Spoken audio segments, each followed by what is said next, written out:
He shakes it up. I like watching him, unlike other politicians. That's been a huge part of his power and success, is the entertainment. But failing at even this inconsequential stuff, like the Great American State Fair, feeds the correct view that, wow, he's kind of incompetent, isn't he? Here we are trying to, this authoritarian who can't even make the trains run on time. Bread in circuses, as has been said of leaders for thousands of years, is fine if you've got the bread. But just the circus alone, and giant ballrooms for rich people, and giant tax benefits for rich people, and giant crypto scams for rich people, while I can't afford meat at the grocery store, that doesn't go down so well. I'm Joanna Coles. This is the Daily Beast podcast, and sometimes I love this job so much because I get to talk about the thing that I'm most obsessed by, America and the state of it right now, with people who've been thinking about this for years. Today's guest is a favourite of the Daily Beast podcast, Kurt Andersen. He's an author, he's a soothsayer, he was the co-founder of Spy, and he explains why America is so in love with characters like Donald Trump and the characters around Donald Trump. So today we talk about the 250th anniversary, we talk about UFC, we talk about the sycophants round the cabinet table, and, well, we talk about how did we get here? How did we get here and what happens next? So before we get into it, very quick reminder, please press the subscription button. We are independent media and we appreciate your support. Now, Kurt Andersen, let's get into it. Kurt Andersen, the man who created the phrase, the fucking of America. And I couldn't help thinking, and I don't know if this is me being a snob, and I want to get into this conversation with you. But when I saw the erection of the octagon on the south lawn of the White House for the UFC fight, which Donald Trump has chosen as his cultural emblem for the 250th anniversary of America, I couldn't help thinking, oh, Kurt Andersen foresaw all this with the fucking of America. Is that what's going on here? I think in his case, yes, it is. But as I wrote in my book, Fantasyland, there is a long history, and much of it fine and good. I mean, America is this motley creation of ordinary people and small d democratic multitudes, right? So it's not all bad, and I love country music, and I like boxing, and, you know, so it's not exactly a snobbish, you know, oh my God, censoriousness. It is this idiotic, highly politicized use of pop culture symbols, in this case, in this really debasing way. You know, I don't know if you saw the movie Idiocracy, if your listeners have, but I'm sure lots of people have seen it. I mean, people mention it in the comments all the time. Well, and it was this Mike Judge, great filmmaker, animation guy, whatever, director, created this film that I thought in 2006 was terribly over the top about this future where America is run by idiots and morons, and kind of, you know, reality show carnival-like freaks and show business. Well, here we are in so many ways. And no, indeed, people mentioned in your comments, starting in 2017, couldn't get Idiocracy out of my head. Anyway, the president in that movie is this, you know, showbiz madman who like shoots an automatic weapon around Congress and dresses in this kind of WWE costume. Well, right. And the UFC, by the way, in addition to, I mean, unlike professional wrestling, it's absolutely real. I mean, these people are really fighting. It's a show, but they're not faking anything. Right. So there's that. So it's not Hulk Hogan. But it's not Hulk Hogan, although they're characters, but it's real and it's legit.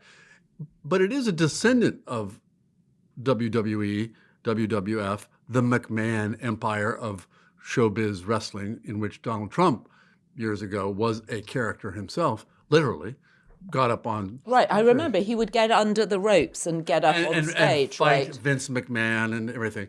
Well, now of course his Secretary of Education is the separated wife of Vince McMahon, sex trafficker and sexual assaulter accused. Linda McMahon, who's in charge of What basically did I say? Not dismantling. Linda. Sorry, yeah. Linda McMahon. Yes. Linda is dismantling the Department of Yes. Education. Yes. That was her and again, task. the richness of the ironies. She's the Secretary of Education, this person who, made professional wrestling as huge as it became in the 80s and 90s. It's remarkable. So it is, but it is this cage match of people who, can fight well in it, but it has basically its attraction is that it has no rules. It has very, very few rules, unlike boxing or actual normal old-fashioned Olympic sports. This sport was invented in the last 30 years for this purpose of show business. So it's, And you can do anything, right? You can kick, you can bite, you can. You can't bite. Oh, you can't bite. Can't Okay, bite, so it no. has some No, it rules. has some rules. It Indeed. has some rules. But you can, it's. But isn't the goal to get someone in a chokehold so they go to sleep? Well, you know more than I do if that's the case. No, I don't think they don't. I don't know. I don't think people become unconscious during the fights, but it is all but that, I think. But the symbolism of him using the ultimate fighting sport to show himself as the ultimate fighter, in theory for the American people, but really for himself. Indeed. And as he's pursuing a stupid war, more than stupid war, a war that is hurting America's place in the world in all kinds of ways and making us look weak and incompetent, and having a cartoon figure Secretary of War out there like some, animated character, talking about how great war is and how wonderful our war fighters are. It's all of a piece. It's the same comic book understanding of and presentation of the world and their the way they think about how the world ought to work.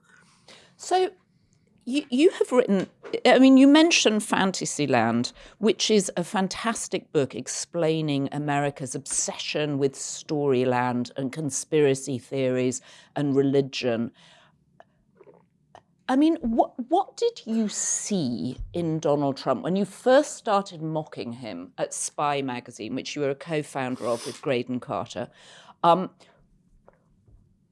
What was it in Trump? And I know we've talked about this before, but I can never get enough of it. And by the way, we have to come on to your lobster roll chic in a moment, which people wrote about in the comments last time you were on.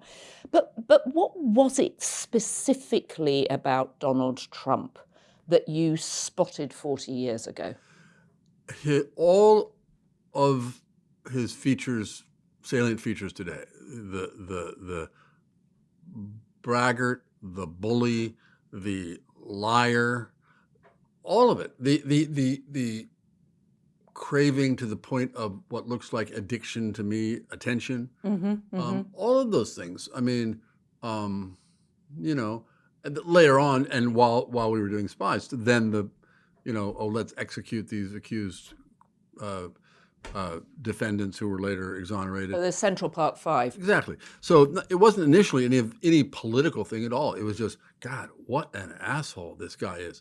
And so that was it. And he was, as we were starting Spy in the mid-late 80s, as New York was kind of coming back from bankruptcy and all that, he was this extraordinary character in this also moment where tabloid newspapers had suddenly become a big deal in New York City, especially, as well as American culture, and he got them both to cover him relentlessly, and he was putting on a show, and we were, I don't know, at least jeering from the cheap seats, and doing journalism and trying to expose him for the liar, bully, braggart he is, when he was still purely a joke. He was just a rich boy who had built a couple of buildings and pretended he was king of the world and talk back then, starting in 1988, about being president. Starting in our first issue of Spy, where he was saying, I could negotiate the missile, arms control treaty with Russia in an hour. I know everything I need to know about missiles.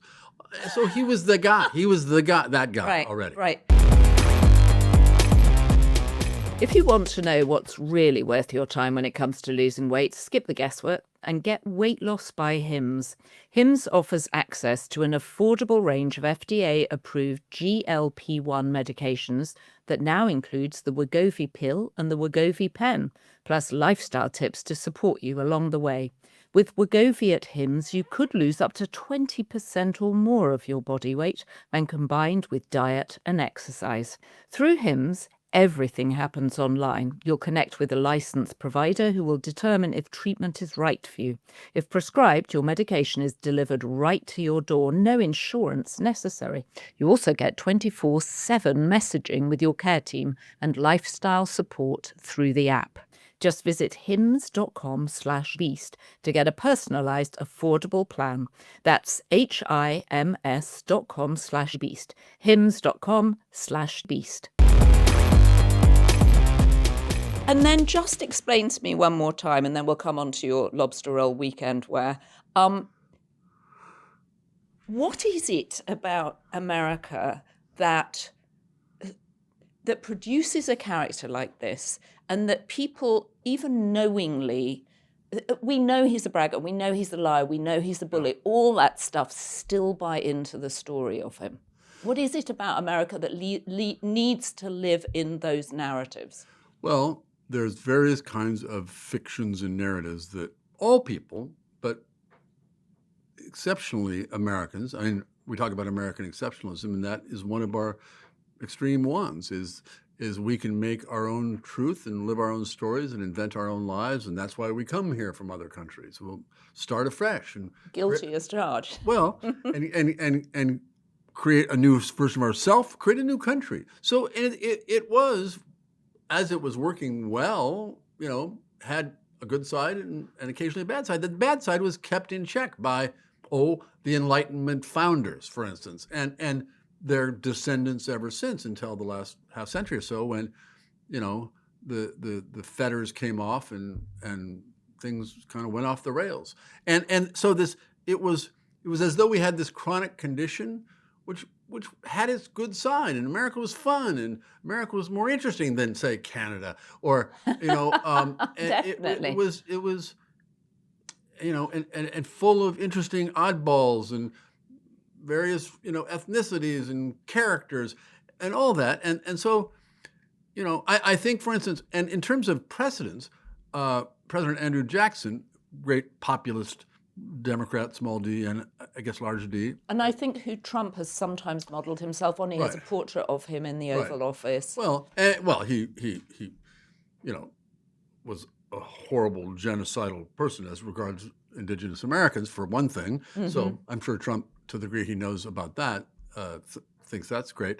But he was also this actual military hero, general and everything. Anyway, so he gets elected president, and his first inauguration, he opens the White House, the fairly new White House, to anybody who wants to come, and it's 20,000 people show up. Right. In a city that probably didn't have a population of 20,000. Right, and obviously pre-social media. Yes, and pre-high security and pre-everything. Right. And they trash the place, basically. They fill it up, they trash the place, there are too many people. President Jackson himself gets pushed up against the wall. His people, no Secret Service then, somehow manage to get him out a window, and he escapes. And then they lure the crowd out of the White House. And again, it's winter, it's March, with barrels of whiskey and ice cream.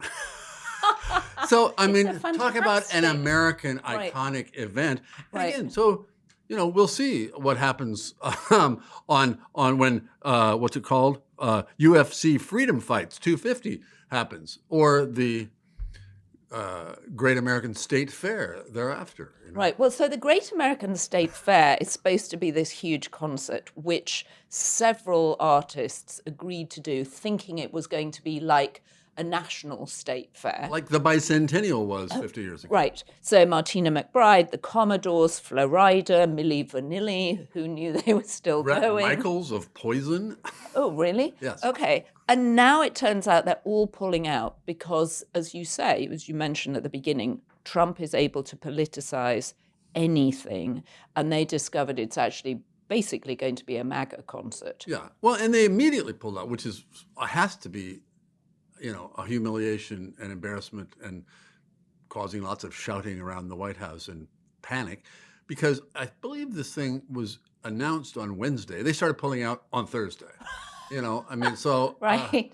One wonders what the conversations between Rick Grenell, who was part of it, or whomever was organizing this in the White House, and the representatives and agents of these performers. Like, as you're suggesting, I'm sure they were told, "Oh no, it's the 250th. It's great. It'll just be a national celebration," as opposed to inevitably, because of what Trump and MAGA and Donald Trump's obsessive posting on his site indicate, is that it is indeed a Republican MAGA event, and would be and will be. Now, it seems a little disingenuous that they had no clue of this inevitability, but maybe they don't pay attention. A lot of people don't pay attention to the news. I don't know. Well, it's possible they don't pay attention. It's possible that they were told other people were taking part, and so they thought, well, if the Commodores are doing it, or Right. if, And otherwise too, like,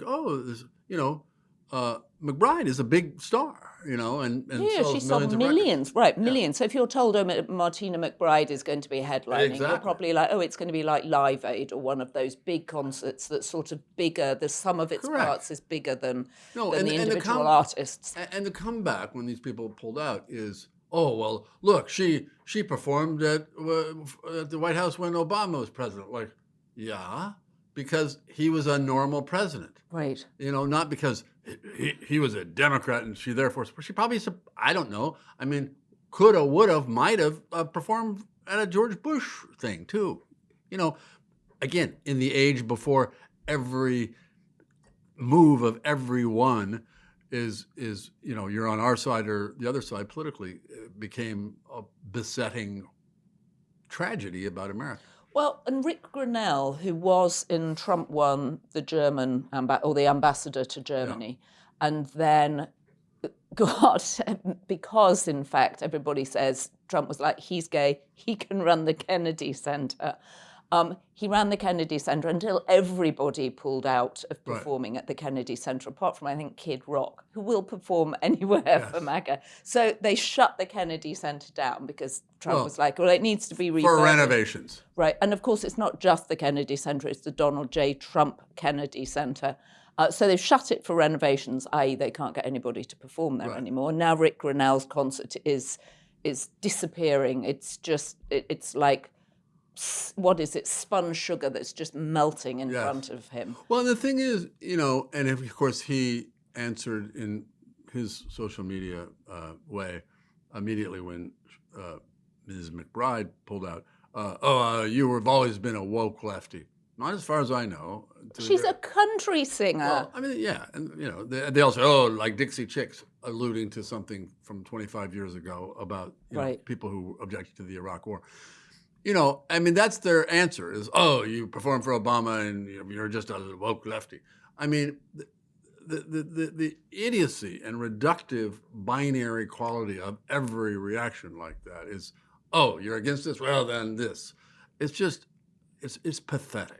It is entirely pathetic, and gets them nothing except for, among the shrinking cult hardcore who are as stupid as they about like, it's this or it's this. You're with us or you're an idiot, and a sheep. So but a guy who ought to know better, who ought to have some sense of, how dare I say, dignity or shame or whatever, like just, oh my God, this is embarrassing, I'm just going to shut up. No, they never do that. They always spit back.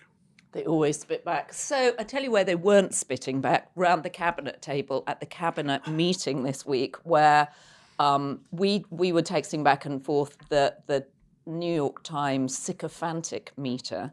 Did you have a favorite among all of them? Who was the most sycophantic? Who held on to their power? And my favorite note was just the way that Scott Besant had written resilience down there. Yes. And Twice, I think, he wrote down resilience. yeah. Yeah. And you're like, I mean, those motivational sort of Instagram, they're motivational statements. Yeah. It's so sweet that the Treasury Secretary has to write it out on a piece of paper when he's meeting his boss too. No.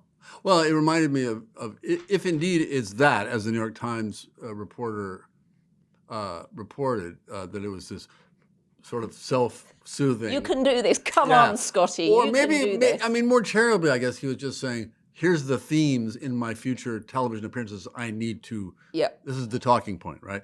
But whichever, it's sad. Well, he'd also written Operation Economic Fury, which was quite a good phrase for him to say in the meeting, I think. Indeed. And no. And I mean, again, somebody who not only ought to know better, I mean, he was a completely legitimate financial person, kind of like, the Warsh of his sector of the financial industry, who by being such a sycophant and being in his presentation such a kind of a weenie in the way he presents himself and in his, Well, he's Uriah Heep, isn't he, in David Copperfield? It's like, Precisely. oh, Mr. Trump, sir, Mr. Trump. Well, they all that, worthy. but he is the most oh. Uriah Heepy of the sycophants. Right. Now, we could, in fact, label each of them as the fictional character that they best. Oh, what a good idea, represent. yes. And also, if you're watching at home, please, this is a perfect place to put in your comments of who are they most like. Yes, yes. Well, Rubio, and again, they did this. I love data and I love infographics, and they did this wonderful. They analyzed 12 hours of cabinet meeting, which is only like one cabinet meeting, but several. But and who spoke the most, and at each meeting and about each thing with little color-coded charts. It was great. Yeah. And who flattered the most. Yeah. And they color-coded by sheer speaking or flattery. It was great. I loved it. Anyway, Marco Rubio, to my surprise, actually spoke the most and was the most flattering. Yeah, the most obsequious. Yeah. Now, they left Pam Bondi out because she was a pretty obsequious flatterer, but they left her out because it didn't work. Yeah. And also, she was a writer of motivational notes to herself. Do you remember during the hearings, we got some shots of the little notes that she was writing to herself? Yeah, I'm surprised they still allow cameras to go down to show the papers. I don't think they realise, do they? Because otherwise they would put something over the paper, a bit like I'm doing here, although it's a woefully small list of... But that's happened so many times in the last 30 years. I remember with the first George Bush, message, we care. Remember? I don't know. The idea that you have to be reminded that you care when you're the president is also fantastic. So Rubio was the most sycophantic, and Besant and Hegseth and Vance and Lutnick were, the runners-up. I thought Vance was the least sycophantic. No, Vance. No, not the least sycophantic. Less sycophantic than Rubio. Yeah, and then it was interesting who is the least flattering, and head of the CIA, Ratcliffe, which sort of conformed with okay, he's one of the least embarrassing of those people and seems to be more or less doing his job. But that's partly because he's under the radar, so he's not thrusting himself forward, right? True. But, again, he's somebody, as one thinks, how are these people thinking they're going to get out of this? And what kind of career they're going to have less? Right. You see, he and people like him are still thinking, it appears, or else they actually have this much integrity instead of zero.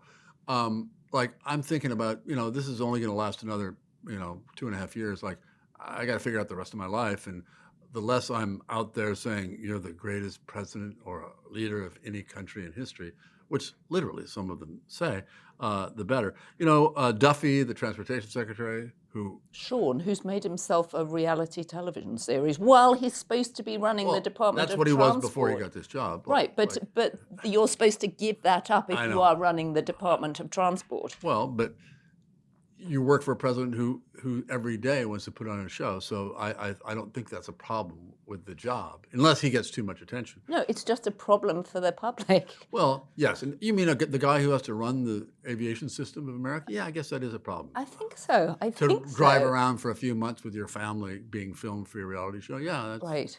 And then he said, I managed to get some work done in the back of the RV that he borrowed. Yes, yeah. So it is, and again, I mean, I can imagine people listening to this or watching this can say, "Oh, look, there's so many more important things to talk about. The world economy is being ruined. As we mentioned, America's place in the world is being diminished. There's a horrible war going on that we can't seem to get out of that made no sense to, and now the choices Well, are hello, worse." we've held up 20% of the world's fuel. Exactly. All that, all these consequential things, they could say, "Why are you talking about this silly stuff?" Well, it's summer, is one reason. But Right. but I mean, what's interesting, it's part of it is consequential because it's why heretofore he has been so popular, because so many people like him and vote for him, especially not necessarily the hardcore, because, hey, this guy is fun. This guy's entertaining. Right. My Right. belief is, and I've seen, focus group results to show that it's true, is that lots of, say, the younger people who don't pay that much attention to news and maybe weren't even very aware of Trump's first term. This guy's running in 2024. Hey, this guy is interesting. He shakes it up. I like watching him, unlike other politicians. That's been a huge part of his power and success, is the entertainment. So talking about his attempts at, entertainment, at, indulging his mania to build and fix the reflecting pool and overpay and a no bid contract for that, and all this, let me do this stuff that he can just do and order, as opposed to negotiating with Congress to pass legislation, or negotiating with Iran to stop this madness. He can just order it done, and to see it. So it's consequential in that way because it's part of his governing power, has been. But here it is, along with trying to do things that some Republicans are objecting to, like pay $1.8 billion to people such as the January 6th rioters. Are substantive things causing problems, but failing at even this inconsequential stuff like the Great American State Fair, or, is like, wow, it feeds the correct view that I think is spreading among more and more and more people that, wow, he's kind of incompetent, isn't he? He's not, here we are trying to, this authoritarian who can't even make the trains run on time. It's right. It's like, what is the benefit to the public? Because the public are willing Correct. to forgive all sorts of weirdnesses Yes. if there is a benefit. But if there is no benefit, if they're paying higher prices at the pumps, if their neighbours are being picked up by ICE, Correct. then things feel destabilized. Right. And I think that's what makes people anxious. Correct. And bread in circuses, as has been said Mm-hmm. of leaders for thousands of years, is fine if you've got the bread. Right.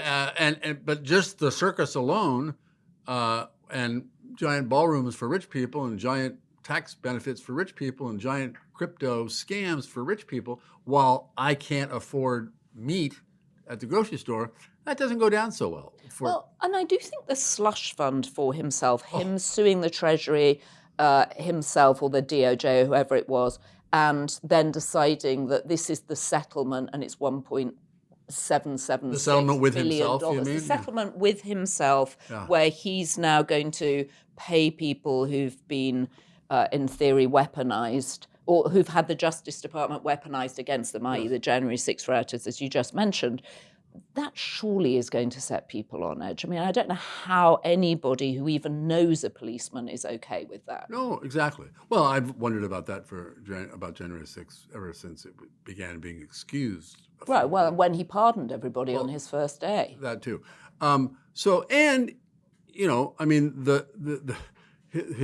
His second level of sycophants, not the circle in the cabinet, but the Republicans in Congress, are also certainly in the U.S. Senate, are beginning to like just be pissed off. Like, Right. what are we getting out of this? He just got rid of two of our good, solid, senators, sitting senators, Cassidy in Louisiana, and Cornyn in Texas, for no good reason except he wants a more, in one case, a corrupt person like him who is also an absolute unwavering sycophant.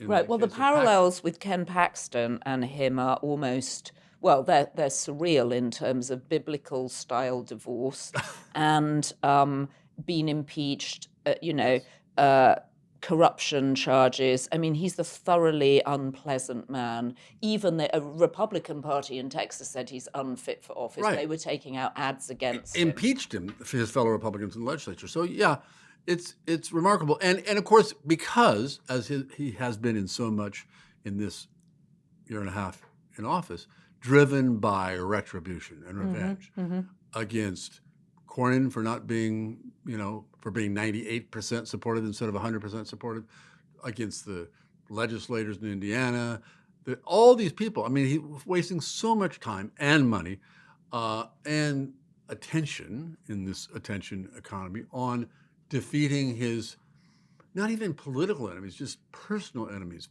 the people who don't want to be in the bunker with him all the time and follow his every order. I mean, spending the time punishing those people, not for any policy reasons, as, left-wing Democrats, primary, moderate Democrats, that's a whole different thing, may be wrong or may be right, but it at least has, a basis in reality rather than just, you offended me, I'm killing you. Right. You I am your father. But and also now, but to the Democrat point, Eugene Carroll. Well, exactly. And Eugene Carroll, of course, who he sexually assaulted many years ago, and be true enough that he should have to pay a fine for having defamed her by denying that. And now, then doubling down on it when he was found guilty of sexual assault. And then being fined another $80 million instead of just a few million. And so now he's got his Justice Department criminally investigating her and the people who may have funded her legal cases, which is, I mean, so wrong on so many levels and so pathetic and awful. Yet, given the storm of awfulness that he brings about and his administration brings about, a story that might have in the old days, it would be a weeks-long story, discussing how bad this was and the abuse of the Department of Justice and what a waste.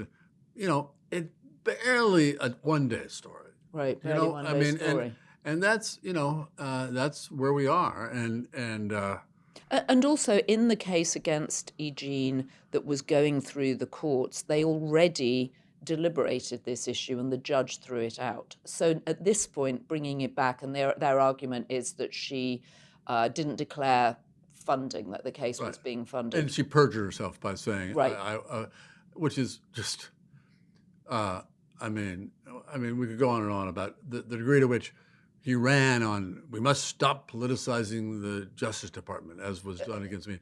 And of course, it was never true of the Justice Department. You could make arguments about some New York State court, state prosecutions, but it was never done. And now he's doing it as it's never been done before. It's, again, one of the true cliched things about Donald Trump is that, every accusation is a confession.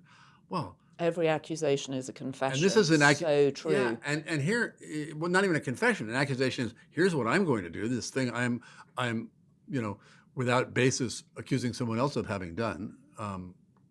So there's at this point there's nothing new in this administration. It's just, the shark has jumped so many times and so high that it's just another shark. Well, yep, hasn't done that before. Oh, cage matches in the White House lawn. Yep, that's a new one. But it's just still, it's like And it is the phrase "jumping the shark" came about as a matter of TV writing. The Right. happy days. This is what writers in a writer's room do when they've run out of good ideas. So Right. they're going to have Fonzie ski and the shark jumps out of the water. Yeah. And that became the meme for that idea. Well, to the degree the Trump administration and Trump's whole shtick is more than any other president ever, including Ronald Reagan, is a show. That's the level they've reached, along with a guy who's days away from turning 80 and is obviously showing the signs, not good ones, of being that old.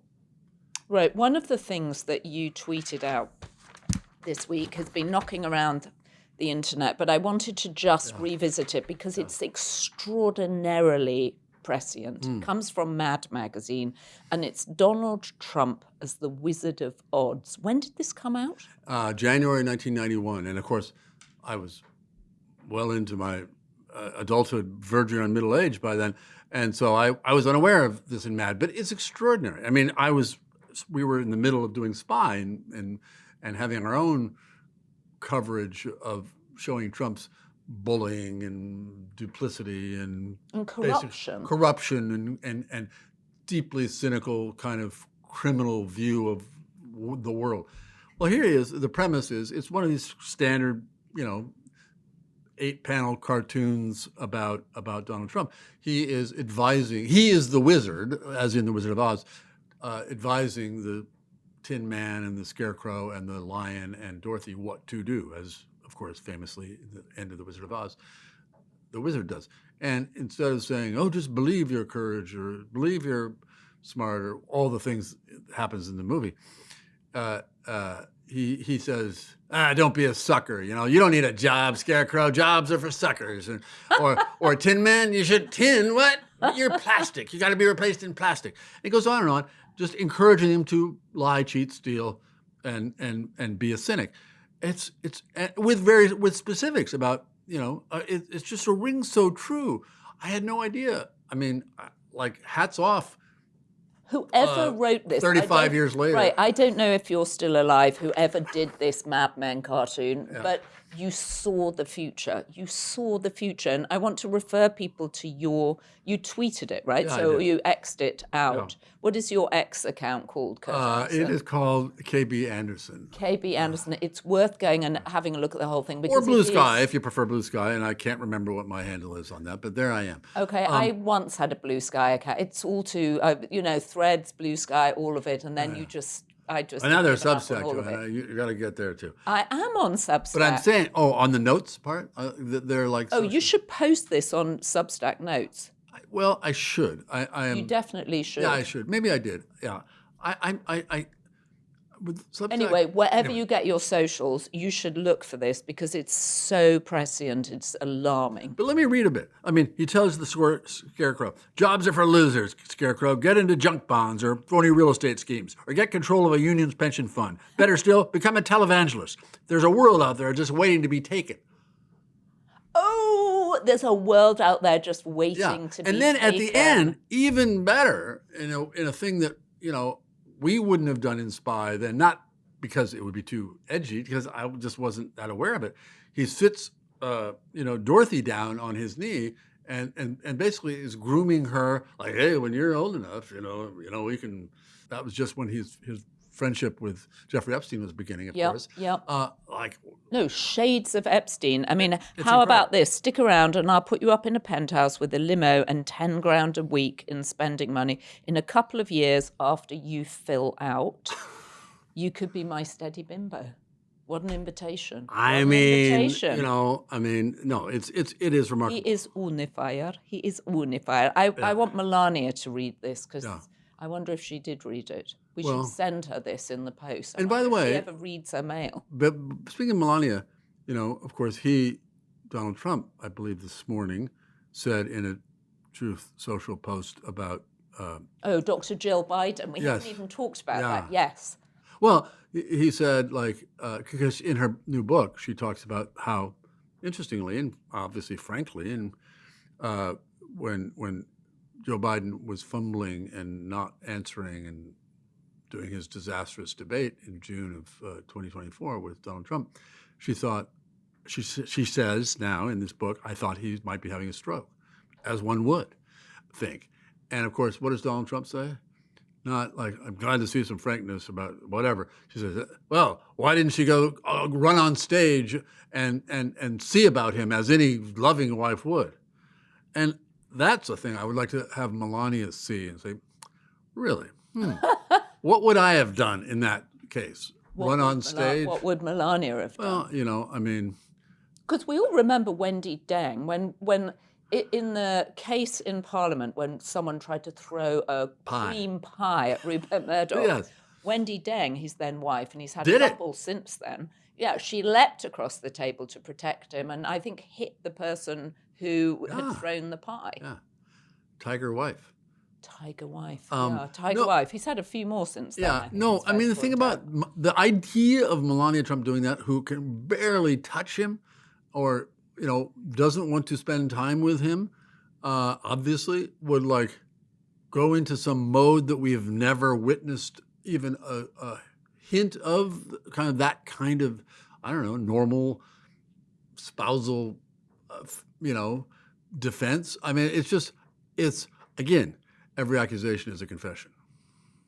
Every accusation is a confession. So, Kurt Andersen, the last time you were on, you were in your Connecticut home, lovely home, if I may say, because I have been there, and you were wearing a gingham shirt, which a lot of people commented on and said they approved of this was someone's term, and it was a brilliant term, lobster roll chic. Yeah, I'd never heard that, and fine, I'll take it. Yeah, I don't love lobster rolls, but great. Oh, how can you not love a lobster I know. I think they'll be selling them on the South Lawn. The good ones are fine. But anyway, yes, that was nice. And, we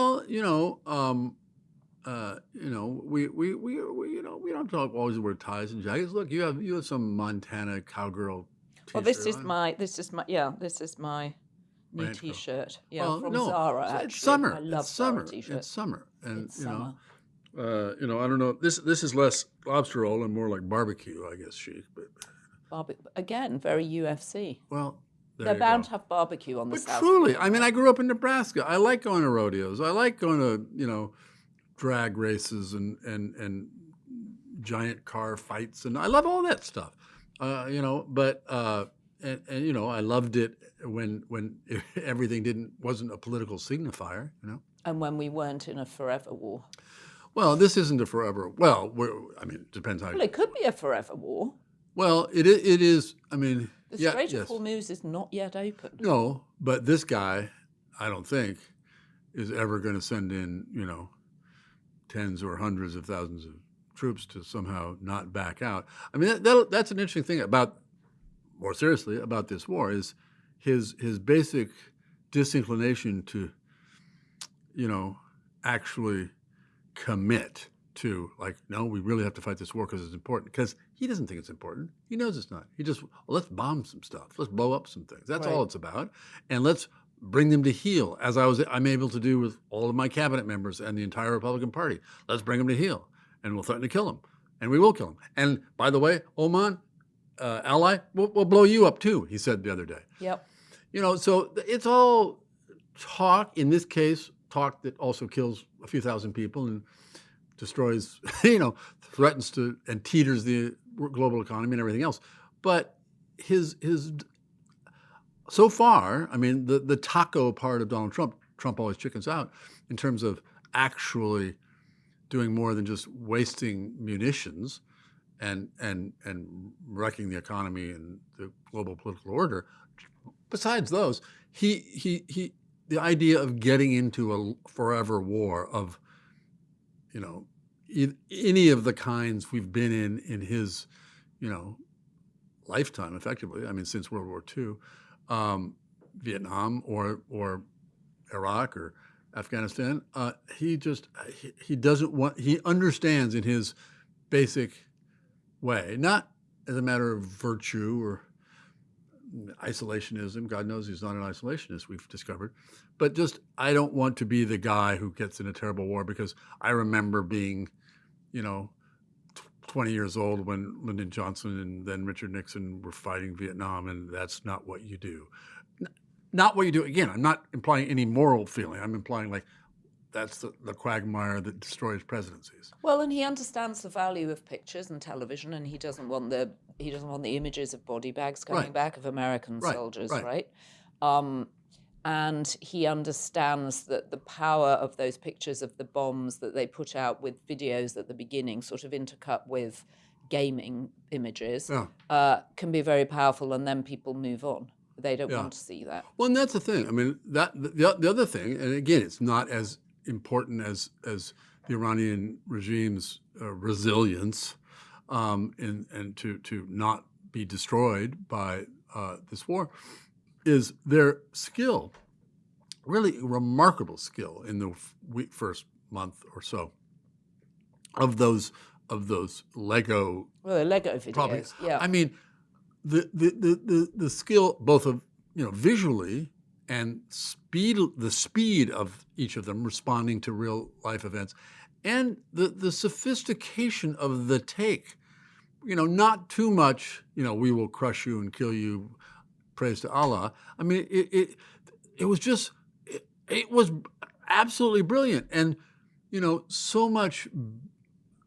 I hate to say, but so much better than I can imagine the United States doing. Whatever the United States equivalent of good propaganda is to support even a just war, like say Ukraine against Russia, it just wouldn't be as good. It's like, wow, somebody in that corrupt military dictatorship theocratic regime is giving the kids some leeway to do great propaganda. Yeah, well, who knows what's going to happen? Who knows?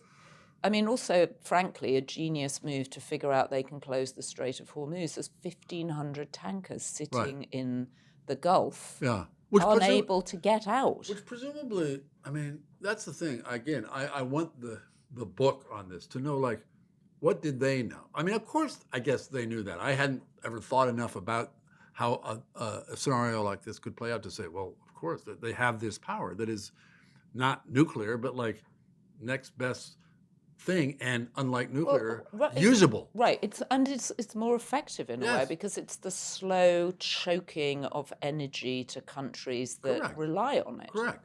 And there had been a prelude with a like out of town rehearsal with the Houthis firing drones and things and saying, look, this can be done.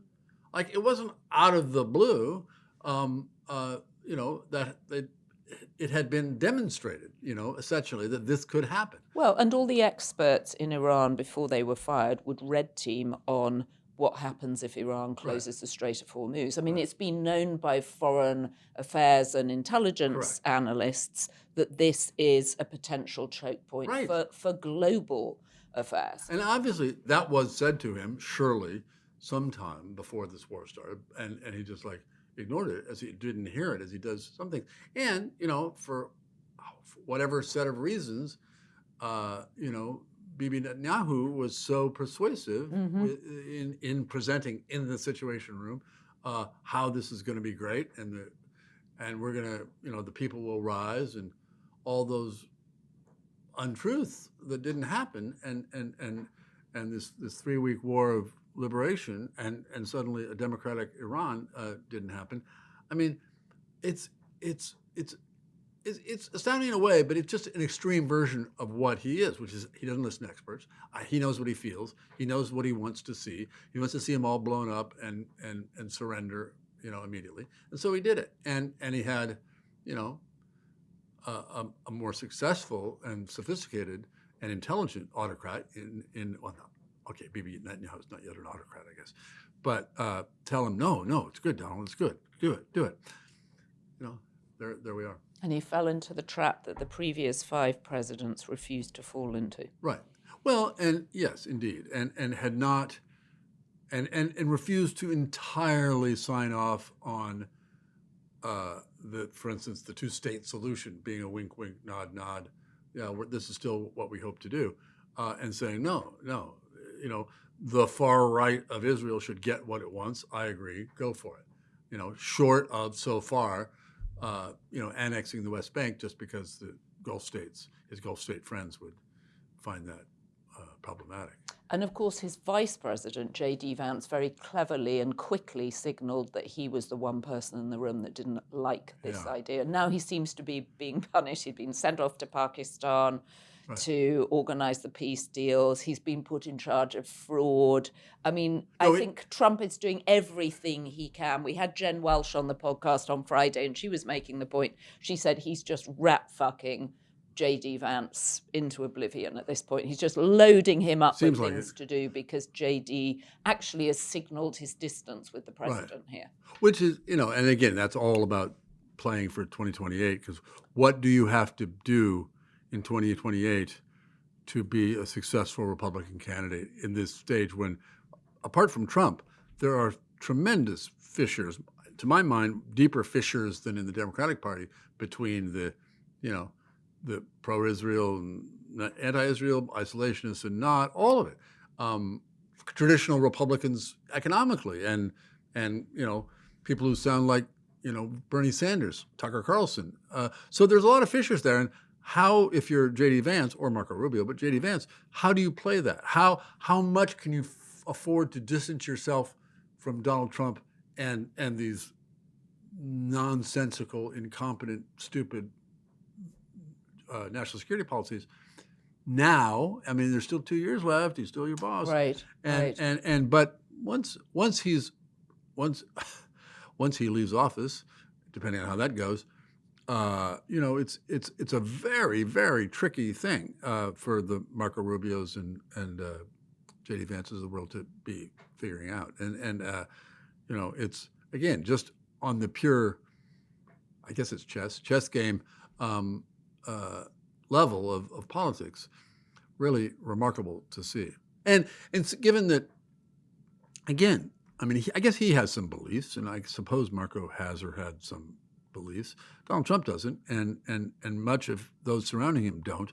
So it becomes more of a pure game. It's not like, oh, what can I get for the policies I really want for those people? It's just like, how can we be the center of action and be as powerful as possible? Well, and we know that the one thing he's going to do is try and undermine them because he doesn't want them to succeed him. He wants precisely scorched earth in terms of the people around him. A child of his, and people used to talk about Don Jr. being a child of his that he would like to succeed him, but he won't go to his wedding because he's got a golf game and to think about Iran. Obviously, I don't know at this point that Donald Trump Jr. had a real chance to be a nominee for president, but I could have imagined him running. I mean, if his father urged him to, but he seemed to be signaling that, he doesn't want anyone to follow him. I mean, it is one of the, it's not an exceptional way to be somebody, within sight of the end, right? Après-moi le déluge, and I don't give a fuck what happens after I go to the Republican Party or even kind of sort of, let's say Donald Jr., let alone J.D. Vance or Marco Rubio. Okay, well, we have an early copy of your new book, The Breakup, Kurt Andersen. It's not out until September, so we're not going to talk about it. But it's very exciting to have it. And it's so big, I'm glad, because it's going to take me several months to read it. Yeah, well, now I'm glad you got it in the summer. It's a summer read. And, by the way, yes, it's not out until August 18th. Oh, August 18th, okay. August 18th, and pre-orderable anytime. Pre-orderable, The Breakup by Kurt Andersen. Kurt, thank you very much for coming into the studio. I love my job so much because I just get to talk about the thing I love the most, America, with the people who have such original, interesting takes on it. And you saw 40 years ago, the crazy that Donald Trump brought to the world, and here he is. Well, here he is, and it's Donald Trump's world, and we're just living in it. True, and it's always a pleasure. I can't wait to read The Breakup, Kurt's books, because Evil Geniuses, one of his books, and Fantasyland, another of his books, really get at the crazy elements of America. And I loved when he said, America's just more fun than Canada, although Canada's suddenly looking much more attractive than it has done on the occasional visit I've had there. Anyway, I know we have a lot of Canadians watching, so I'm very curious to know what you think. Is America more fun, or is it just more crazy than Canada? And actually, Canada is going to have the last laugh. If you have been, thank you for joining. Don't forget to subscribe. Big shout out to our production team, Ryan Murray, John Romero, Rachel Passer, Heather Passaro, and Neil Rosenhaus. So the good news is we have so many B-Beast tier members now. There are too many names to read out, and we really appreciate your support.